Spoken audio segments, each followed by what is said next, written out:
It's official, Robinhood is finally allowing short selling in their platform. I've already funded an account and I'm going to use that to test it out here in this video, as well as walk you through a very simple short selling strategy that I use and that I think every trader should know about. So first and foremost, what exactly is short selling? Short selling essentially allows you to profit from a stock going down, and in the stock market, you always want to buy low and then sell high. The only difference with short selling is that you are selling high first, and then ideally the price will fall and you'll be able to buy back at a lower cost in the future. So how this works is when you place an order to short sell, it's going to be when you of course believe the stock price is going to fall or decline. This order is going to request to borrow shares from your brokerage. You're then going to sell those borrowed shares. You'll later buy back those borrowed shares, which is called covering, and that's going to again ideally be at a lower price. The borrowed shares are automatically going to then be returned to your broker, and you are either going to profit or lose the difference between where you bought and where you sold, multiplied by the number of shares traded. So if you short sold 100 shares of a stock at $100 per share, and then the stock fell down to $99 per share, you would have just made a $100 profit.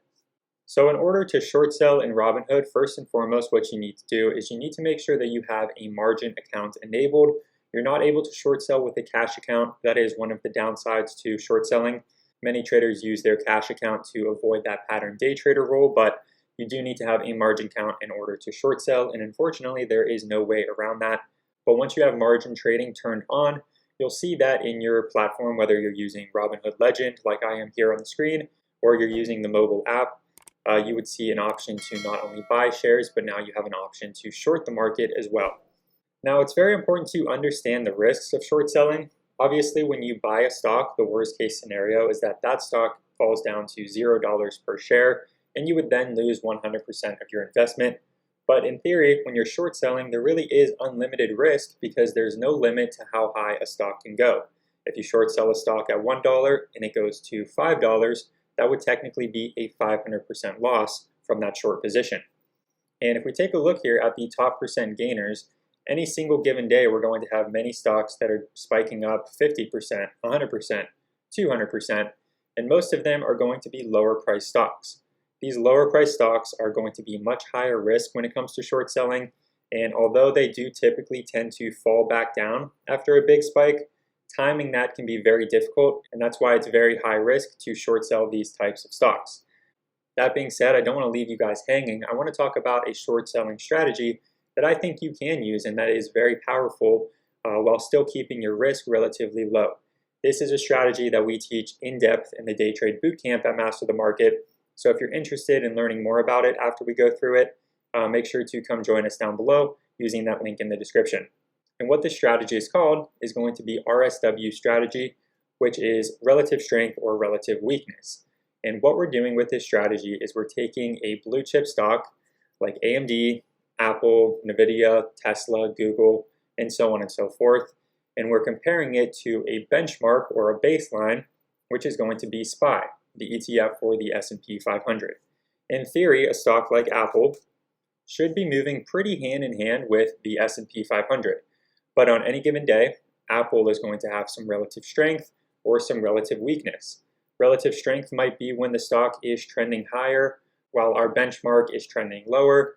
And when there is relative weakness, we might see that the stock is running into resistance, failing to break out higher, while the overall market is trending to the upside. And when we see that relative weakness start to form, that can be a great signal to actually short sell the stock.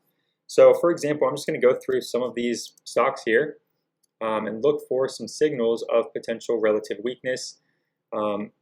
This is not going to be a picture perfect, clear example here, but we can see that SPY is forming a little bit of resistance up here from about 10 a.m. to 10:25 or so before this sell-off that just happened. During that same time frame, we can see that there's actually a slightly lower high that forms here in Nvidia below these previous highs. It then starts to trend down a bit during this same time frame while SPY is consolidating around those highs. So if you were to short sell somewhere into this area here, you would have made a nice profit once the market did actually sell off, and Nvidia, of course, fell with the market as well. So if you're using Robinhood to place a short position and you wanted to use the relative strength weakness strategy that we just briefly explained, what you could do is you could pull up a stock like Nvidia, for example, and you could use the short market button here to place an order to short sell at the market. That's going to be filled immediately at the best market prices. And essentially, of course, that is just a market order. Or you can use this chain over here on the right side and zoom in a bit to see prices closer to the current market prices. And if we wanted to, for example, place an order to short sell, once this bounced a bit back up into the 184 area, we would just go over to about 184 on this chain and we would click in order to short at the price that we want to short at. And of course, once the market reaches that price, that order will be filled and we will have a short position at that price. Now, on the other side of the spectrum, we have to be able to manage our risk in our short position. So as we know, short positions actually lose money as the price goes up and they make money as the price goes down. That means that we would want to use a stop loss order above the price of our entry price to actually manage our risk on that trade. So right now I have an order of one share filled at $183.32. If I wanted to stop out of this trade and cut my loss on this trade, once the price went above $183.50, for example, I would go over to the chain over here and I would place an order, a buy stop order at $183.53, for example, and that is going to then stop me out of the trade once the price rises to that price. So just like when you buy a stock, you would use a stop loss below the price of your entry. When you're short selling, you want to use a stop loss above your entry price to make sure that you're still, of course, managing risk. Okay, so that is a brief overview of how short selling works and how you can do it in the Robinhood platform.